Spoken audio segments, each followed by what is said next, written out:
Shalom, salam sejahtera dalam kasih Tuhan Yesus Kristus. Salam jumpa kembali lewat renungan harian di part 6 dengan judul Iman yang stabil mengubah masalah jadi berkat.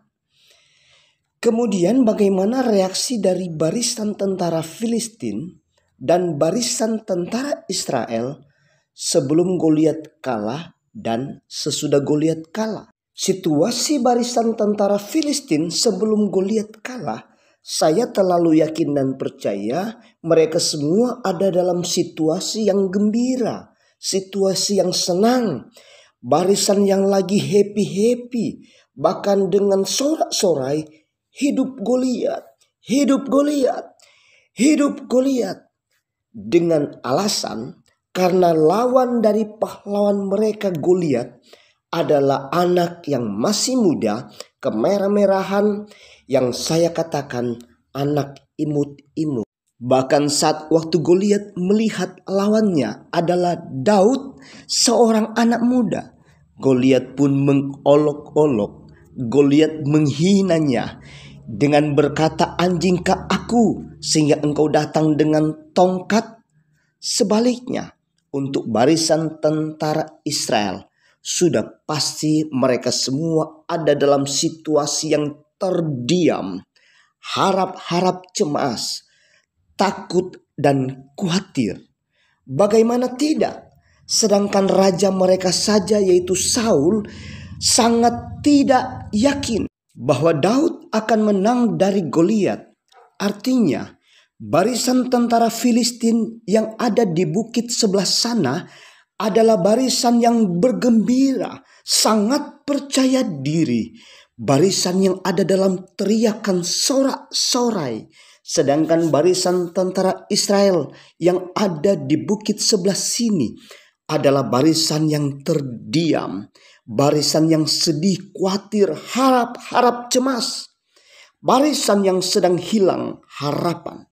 Puji Tuhan, saat Daud tumbangkan pahlawan barisan Filistin, Goliat, situasi di medan peperangan pun berubah dengan berbalik, di mana barisan tentara Israel yang tadinya diam, harap-harap cemas, berubah seketika menjadi satu barisan yang bertempik sorai, sebab barisan mereka sedang alami kemenangan. Dan barisan tentara Filistin yang tadinya bergembira berubah seketika juga menjadi barisan yang terdiam, penuh dengan ketakutan.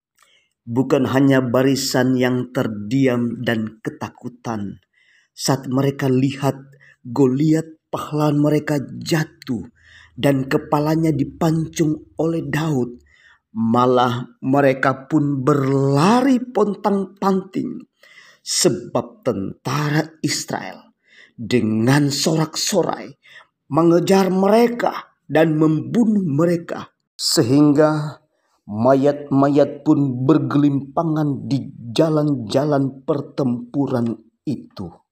Jadi, masalah sebesar apapun yang sedang kita hadapi, pergumulan seberat apapun yang sedang kita hadapi yang ada di depan kita, dan mungkin kita berkata, kami tidak mampu lagi, kami tidak kuat, ini bukan lawan kami tidak dapat berbuat apa-apa.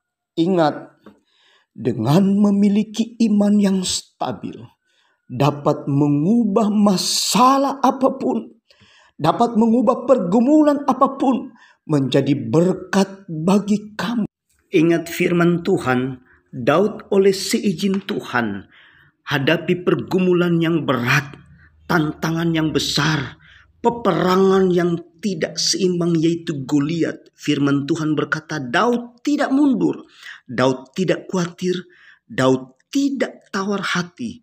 Daud pun maju, dan saat Daud dapat kalahkan Goliat raksasa itu, justru saat itulah Daud mulai dipromosikan oleh Tuhan untuk menggantikan Raja Saul yang sudah ditolak oleh Tuhan.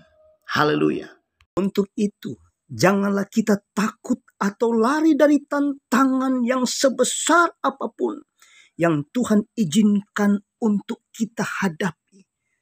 Hadapilah dengan iman yang stabil. Apakah itu masuk akal atau tidak masuk akal? Lawan yang seimbang atau yang tidak seimbang? Jangan jadi pikiran kita. Yang kita pikirkan adalah apa kata firman Tuhan. Dalam 1 Korintus pasal 2 ayat 9, firman Tuhan berkata, tetapi seperti ada tertulis, apa yang tidak pernah dilihat oleh mata dan tidak pernah didengar oleh telinga dan yang tidak pernah timbul di dalam hati manusia, semua disediakan Allah untuk mereka yang mengasihi Dia. Demikianlah firman Tuhan dari part 1 sampai part 6. Tuhan Yesus memberkati dan kita jumpa di judul yang lain dalam renungan harian. Haleluya.